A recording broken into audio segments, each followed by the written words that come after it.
2 pockets in here and a big space. Guess you can snap it down if you want to. Another pocket on the outside.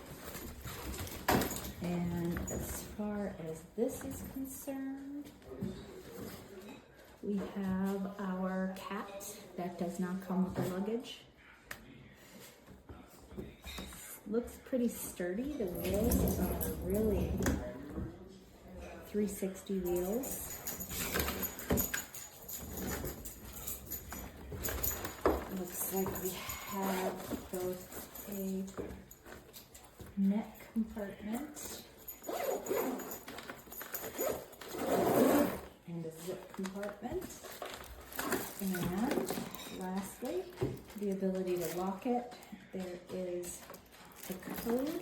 The wheels look pretty good. I think it looks promising.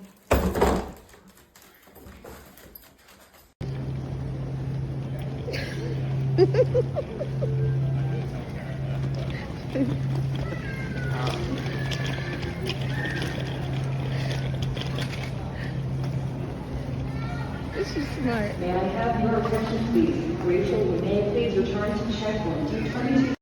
As you can see, the spine of the suitcase is blown out and both zippers are missing.